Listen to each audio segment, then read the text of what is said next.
Buddhaṃ saraṇaṃ gacchāmi, Dhammaṃ saraṇaṃ gacchāmi, Saṅghaṃ saraṇaṃ gacchāmi.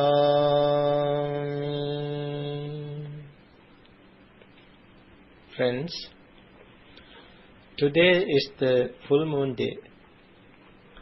You all observed 8 precepts this morning, and as monks, the monastic, they have all observed 3 months residence, 3 months retreat. This is called rains residence.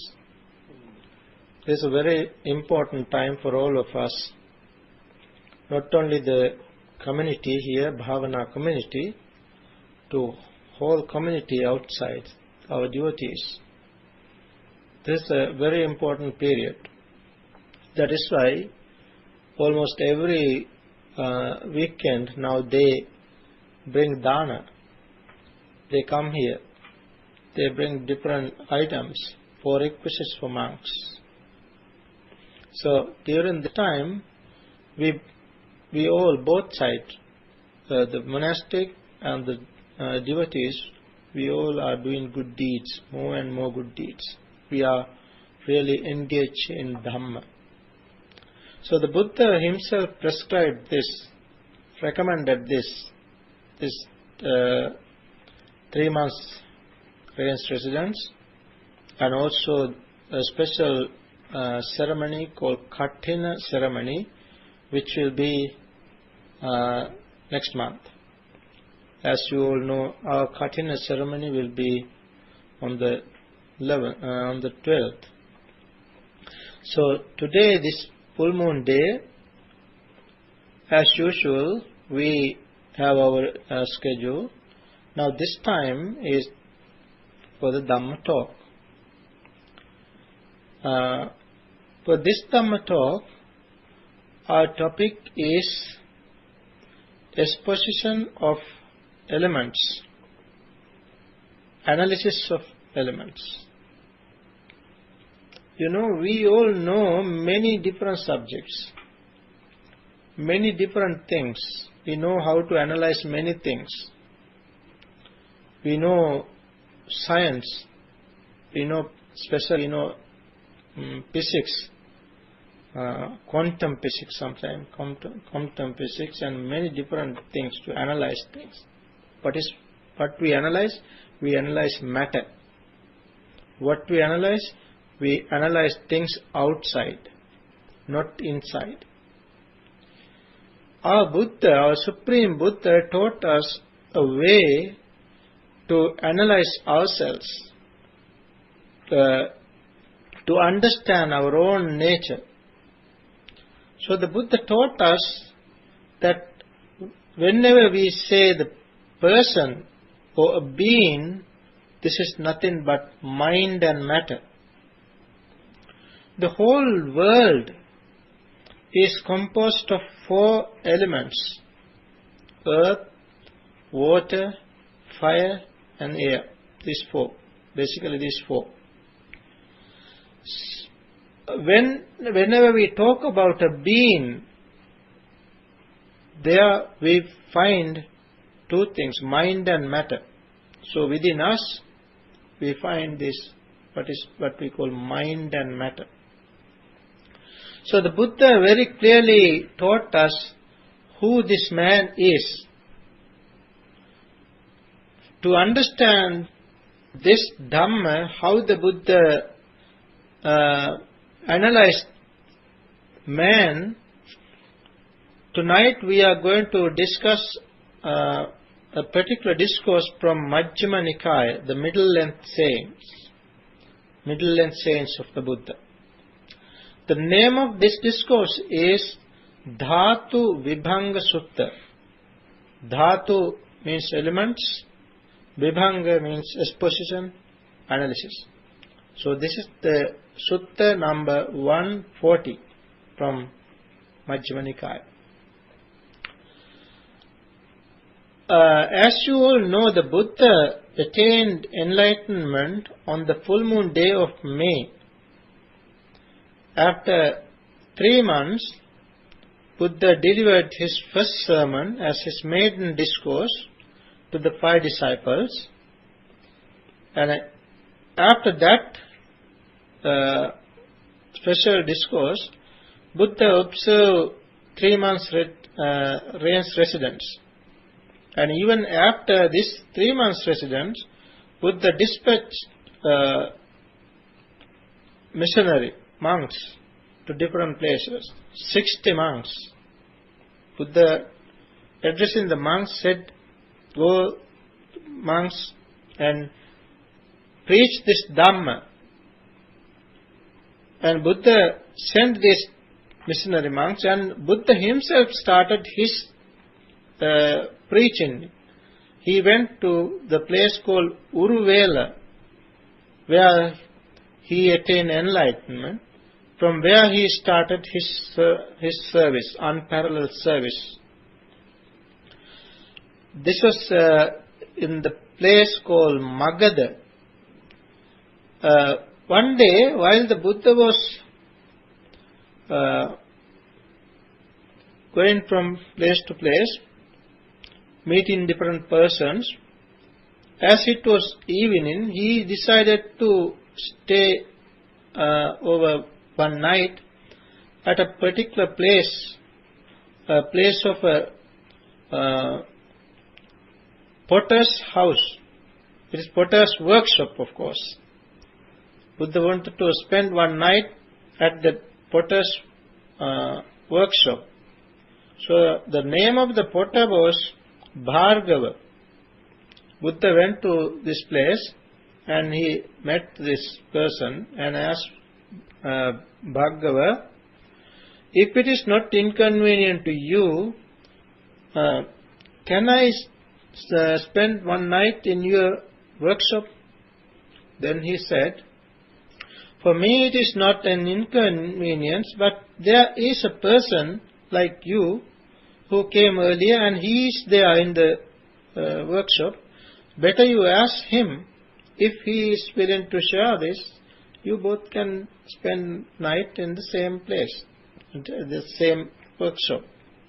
So the Buddha went there and asked him whether it was all right for him to stay there. Then he said, "It's all right. Since there is space enough for both of us, we can spend this night here." So they both then started to practice, meditate. This person was a king who gave up his kingdom in the name of Buddha. Now he is going to see the Buddha. On his way, now he is here. So now Buddha, he started to meditate, and Buddha himself started to meditate. They both practiced. When it was even midnight, they both were practicing. Then the Buddha wanted to inquire who this person was. Then Buddha asked, who is his teacher? What is the Dhamma he professes? And whose name he went forth? Then the Buddha, when asked, he said, "My teacher is the teacher from Sakyan clan. He is Gautama the Buddha. He is the Supreme One. He is the perfectly enlightened one. He is the knower of the world, supreme trainer of persons to be tamed." Like that, you know, the 9 great virtues of the Buddha. He said, he mentioned the 9 great virtues of the Buddha, and he said, "He is my teacher. So I follow his Dhamma, his teaching." Then Buddha understood that he has gone forth in his name, in the Buddha's name, and Buddha said, "Well, then I will I will teach you Dhamma. Listen attentively. Now Buddha did not reveal, but he simply started to teach Dhamma. When the Buddha said, in Pali, the Buddha said, Chaddaturo ayang bhikkhu puriso cha passayatano atta rasa manopa vichara chatura ditthano yat manyussava nappavattante manyussa vekopana nappavatamane muni santoti uchchati. This is in Pali. Buddha said, Chaddaturo ayang bhikkhu puriso, referring to this man. Purisa means man. Referring to man, Buddha said, this man, bhikkhu, Buddha addressed him bhikkhu. Bhikkhu, this man is Chaddaturo, 6 kinds of elements. In this man, there are 6 kinds of elements. Chaddaturo ayam bhikkhu puriso. Cha passayatano. There are 6 kinds of contact. 6 kinds of contact. Cha passayatano. Atta rasa manopa vichara. There are 18 mental explorations. Atta rasa manopa vichara. 18 types of mental exploration. Chatura ditthano, if he has 4 foundations, 4 determinations, chatura ditthano, yatta manyussava nappavatanti, if he has no mental proliferations, mentally mental grasping like me, I, my, mine, like that type of grasping. Muni santoti uchchati, he is called the sage at peace. This is how the Buddha explained him. The Buddha gave the gist of this sutta. Now friends, let's understand the meaning. Then let's understand how the Buddha analyzed these different factors. How the Buddha analyzed the person. The first thing that he said was, this man is 6 kinds of elements. The world, as I said earlier, the world is basically composed of 4 elements. But Buddha in other discourses as well, Buddha said, there are 6 elements. Now let's understand what are these 6 first. Earth, water, fire, air, space and consciousness. These are the 6 elements. Earth is whatever solidity. Then water, cohesion, water. Then heat and air, mobility. So then all these are elements which are not like blocks. They are interdependently existing. That is why they are called conditioned. Buddha said all conditioned things have 3 characteristics. Uppado panyayati, vayo panyayati, titas anyatattam panyayati. Uppado panyayati. All conditioned things have the characteristics of arising. Things come to be, arising. Then there is a characteristic that they come to perish. Vayo panyayati. In the middle, when things come to be and before perishing, before vanishing, there is an existence. This existence is the place where all worldlings are deluded. All worldlings grasp this existence as a permanent existence. That is how people think that there is a permanent existence. There is no such permanent existence in the world. Existence means existence of changing. All the time it's a vibration. It is a vibration, it is a changing. That is why Buddha used the term Anya Tattam Panyayati. Anya Tatta means changing. Anya Tattam Panyayati. So, if we can understand this Anya Tatta, that itself is the understanding of impermanence. If we can understand impermanence, then we can understand unsatisfactoriness and soullessness as well. That is what is called insight, vipassana. So, everything has these characteristics. So, the things, these elements are interdependently existing. Now, interdependently existence means now they have a space to move. That is what is the elements. Space element is very important. It is through that, within the space element, these elements are moving. It is referring to an object and a matter, whatever physicality. Whenever is mentality, there is what is called mind. In this body, we have only one unit of mind. Everybody has only one unit of mind, but many different units of elements. So mind is, though it is one, it has different aspects. Basically, there are three aspects of mind. Mind, when our mind is connected to heart, it is called emotional aspect of mind. When the mind is connected to brain, it is called intellectual aspect of mind. When the mind is connected to our senses, it is called perceptual aspect of mind. So it is the same mind, though when connected to different places, there are different names as well. Buddha used three terms.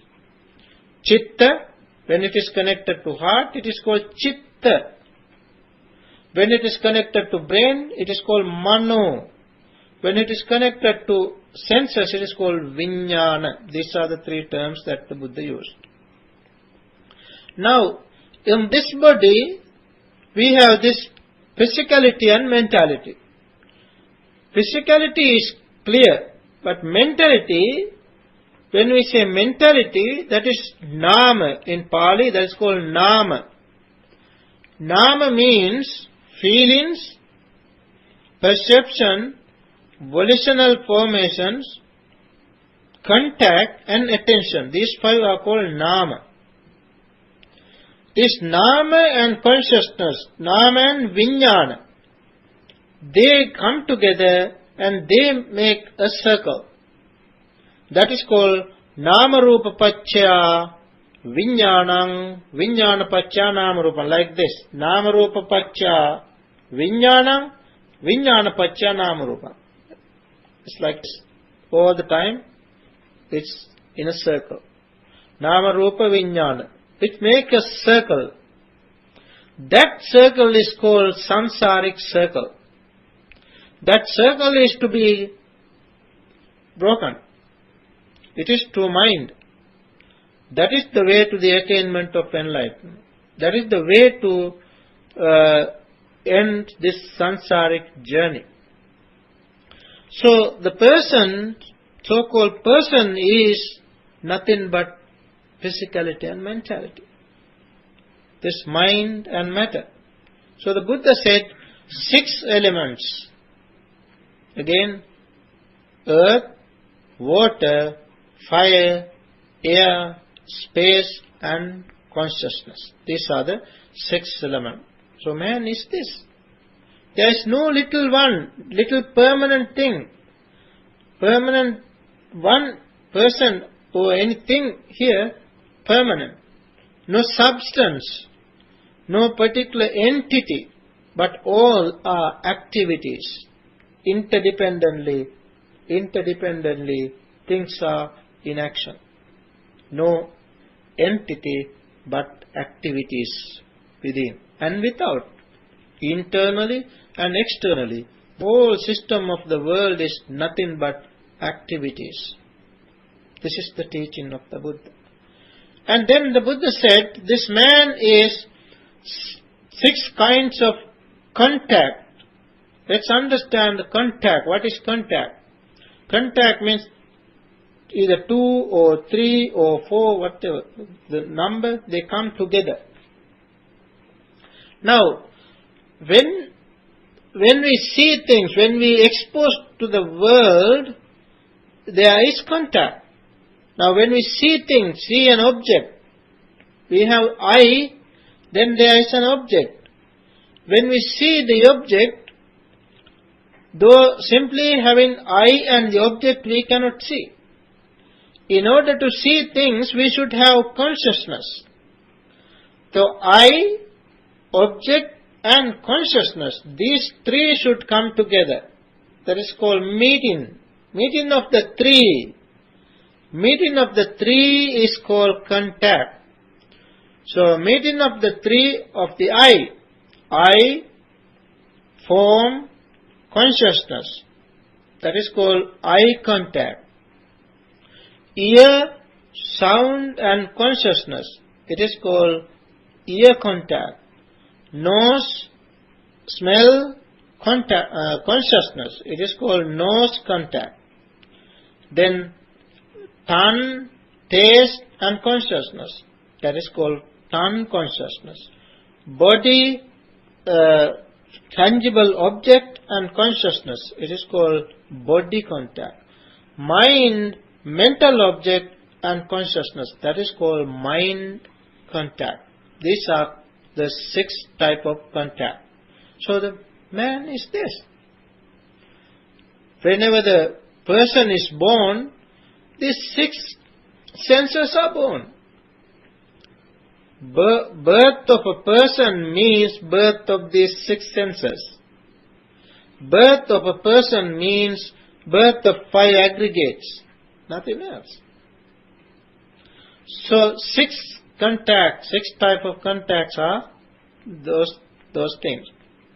That is how we have to understand 6 kinds of contact. Now the Buddha says, this man is with 18 types of mental explorations. What are these mental explorations?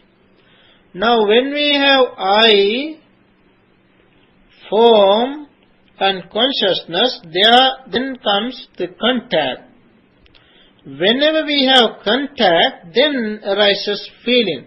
Buddha said, Phassa Pacchaya Vedana. Phassa Pacchaya Vedana. Dependent on contact, feeling comes to be. Phassa Pacchaya Vedana. So Vedana, whenever we have feelings, there are 3 types of feelings. Pleasant feeling, painful feeling and neutral feeling. Now, whenever we have pleasant feeling, it has the tendency to lead to craving, greed. Whenever we have painful feeling, it has a tendency to lead to grief, revulsion. And whenever we have no such feelings, our feeling is neutral, though we are not mindful. If we are not mindful, it is a delusion. It's a delusion.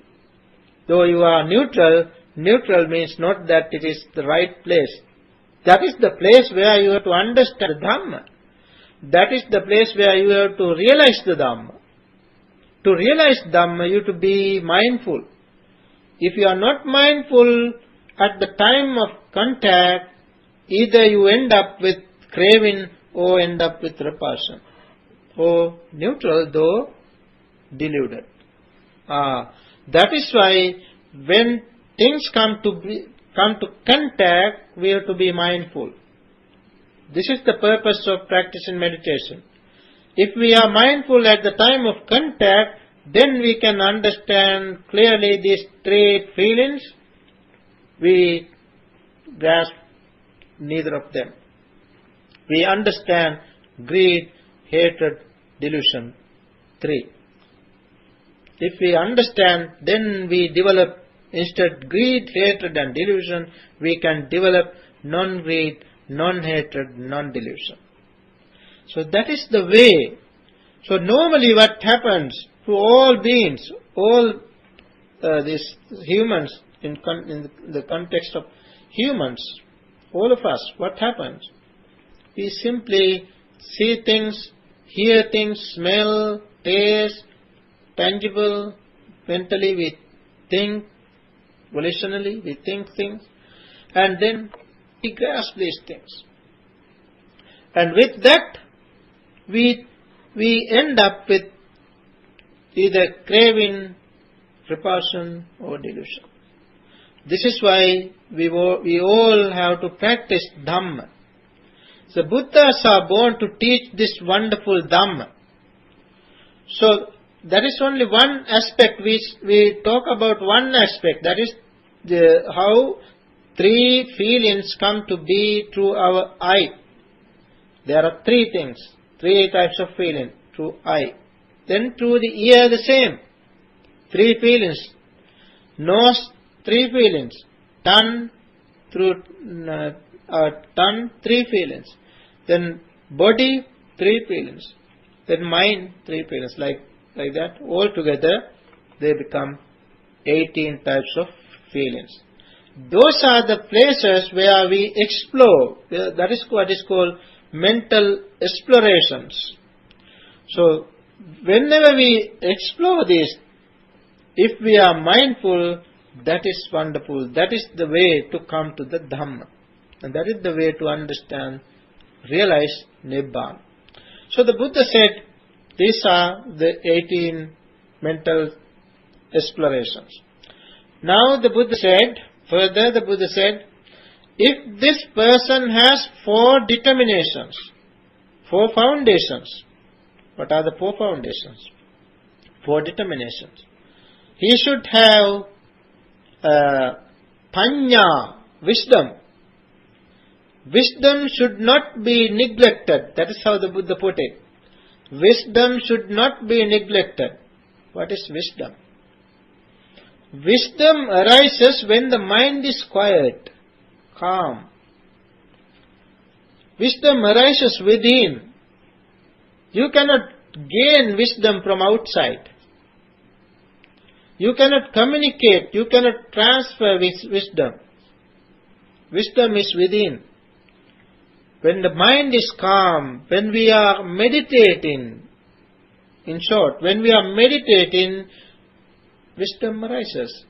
When we are mindful, when we have clear comprehension, that is the place where wisdom arises. So mindfulness, clear comprehension and wisdom, they come together.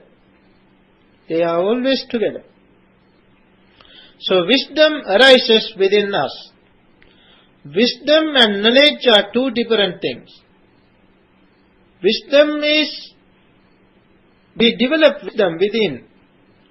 But knowledge you can gain from outside through different sources, like listen to radio, TV, reading books, reading papers, newspapers, and all these things. You are gaining knowledge, which helps us very little for the achievement of our goal. But we all have to practice, develop wisdom. That is why the Buddha emphasized, reiterated the importance of practicing, developing vipassana. Sila, Samadhi, Panya. Vipassana and Panya are the same. Panya and Vipassana, the same thing. So what is Vipassana? What is Panya? If you see the change in nature, if you see the nature of impermanence, if you see the nature of unsatisfactoriness, if you see the nature of soullessness, that is what is called vipassana. That is what is called wisdom. So, Buddha said, wisdom should not be neglected. That means wisdom should be developed, should be practiced, developed and cultivated. In order to develop our wisdom, we have to meditate. That is the first thing. That is the first thing that Buddha said of the four. The first thing. Then the second thing. The secondly, the Buddha said, Satya means truth. Truth should be preserved. Truth should be protected. Why? Truth leads to the Four Noble Truths. Truth is to be preserved because our expectation is to realize the Four Noble Truths. Friends, there are no four truths in the world. Though we talk about four truths, there is only one truth in the world. That one truth is common to all beings, not only humans. All beings in all system of the world, the whole system of the world. Wherever beings, there is this truth. The truth is unsatisfactoriness. Unsatisfactoriness is the truth. That truth has four facets. That is why there is Four Noble Truths. Wherever unsatisfactoriness, there is a cause of unsatisfactoriness. When you remove the cause, you can come to the cessation of unsatisfactoriness. In order to remove this cause, there is a way, there is a path which is called the path to the cessation of unsatisfactoriness. So those are called the Four Noble Truths. These are noble. Why? The noblest one rediscovered this truth. And also, when you practice, when you develop these Four Noble Truths, you yourself also become a noble one.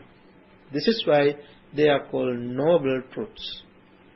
Now, the Buddha said, truth should be preserved, truth should be protected. That is the second factor.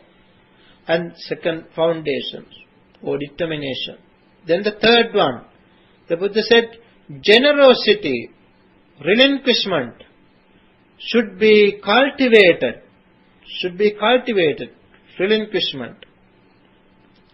Chaga, relinquishment is the chaga means generosity. We all have to practice generosity. Generosity leads to complete relinquishment, complete abandonment. First we have to start with matter. First we start with matter, whatever material. We should have generosity to share with others. Giving, dana. That is dana. You have to practice dana. Dana is important. In order to practice Dhamma, some people don't see the significance of dana, but it is very important. Dana is the way to eradicate our craving. Dana is important. So matter, whatever matter, when we hoard, there arises greed. When we hoard things, there again greed leads to stinginess. Therefore, we should not hoard things. We should share with others. That is what is called generosity, dana. And eventually, not only matter, mentally, whatever the defilements, impurities should be removed, relinquish things. That is what is called chaga. And finally, the Buddha said, santi Santi meva sikhitabba. Santi means peace. Peace is to be trained. One has to train one's mind to experience peace. Peace leads to perfect peace. The perfect peace, perfect bliss is the attainment of enlightenment. In order to experience the perfect peace, first we have to keep peaceful mind. Whenever we meditate, whenever we do things, we have to do things peacefully. We have to enjoy peace. We have to establish peace. We have to restore peace in our within.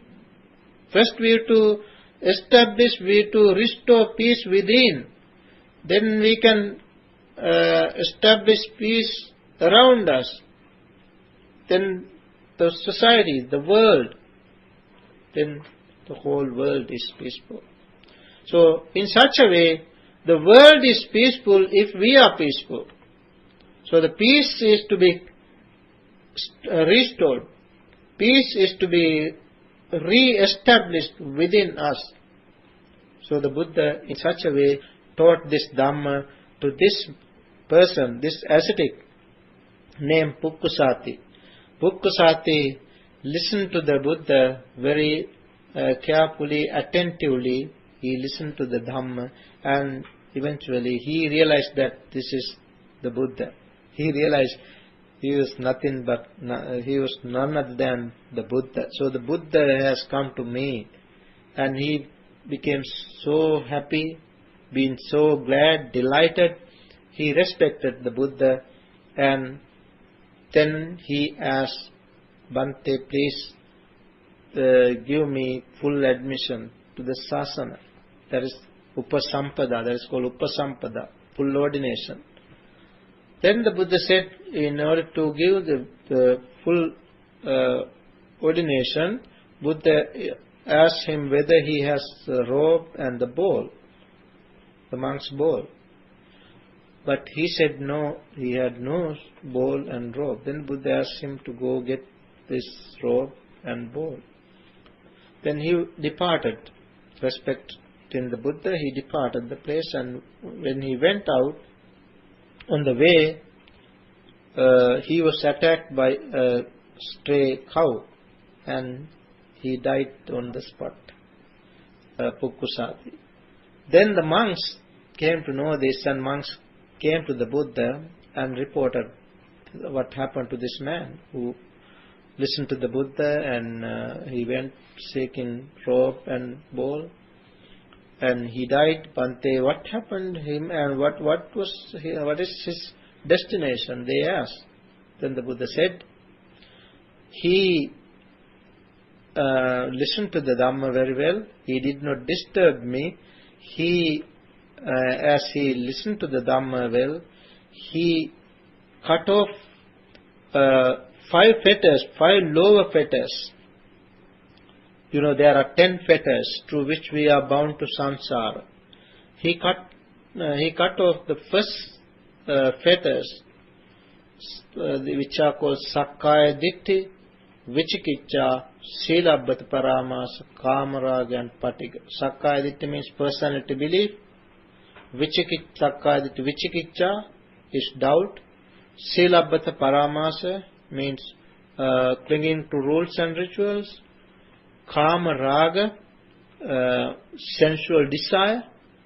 Patiga is aversion or revulsion. He cut off these 5 lower fetters, and Buddha said he was reborn in pure abodes as a non-returner. He will never return here. He will complete his samsaric journey over there in the pure abodes. So friends, in this manner the Buddha taught this Dhamma to him. He became one of the non-returners in the world. So let's understand this Dhamma. Let's understand how the Buddha analyzed this person. And let's try to analyze ourselves. When Buddha talked about how to develop Panya, Buddha gave a long explanation. I don't want to talk all this in lengthy. Buddha taught us in this particular discourse, it is better you read this discourse. Buddha very clearly taught how to analyze yourself, referring to the earth, solidity in this body. Buddha gave a list of 32 parts of the body, like head hairs, body hairs, nail, teeth, skin, flesh, like this. Buddha gave a list. And Buddha gave this list. Buddha taught us to analyze this body and understand what is solidity. Then Buddha gave a list of things which are liquid, what is water, watery matter, and then what is heat, and then what you call air, like that. Then again consciousness, 6 types of consciousness: eye consciousness, ear consciousness, nose consciousness, tongue consciousness, body consciousness, and mind consciousness. We have to understand all these things. So whole world is within. Whenever the Buddha referred the world, Buddha referred this world, within, world within. That world is to be understood. That world is to be analyzed. Then we can understand who this person is. Then we can understand the real Dhamma and realize that there is no permanent entity within, no soul, no permanent thing within. With that understanding, we can understand the 3 characteristics of all existence. What are the 3? Impermanence, unsatisfactoriness, and soullessness. So then we can understand things are not mine.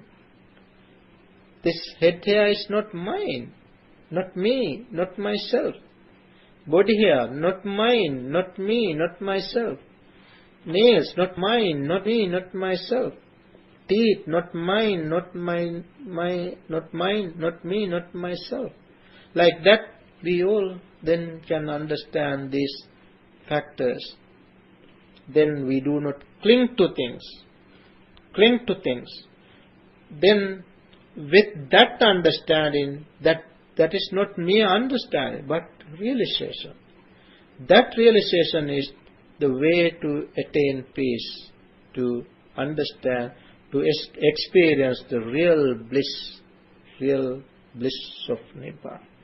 So let's understand this, and we can discuss this Dhamma further for a few minutes. So as you all listen to this Dhamma today, this special day, the full moon day, listening to the Dhamma is a meritorious deed. Teaching the Dhamma, giving Dhamma talk itself is a great meritorious deed. So we all did a great meritorious deed. By the power of all these good deeds, throughout the day we practiced meditation, we did many different kinds of good deeds, meritorious deeds. By the power of all these merit, may we all attain supreme bliss of Nibbana.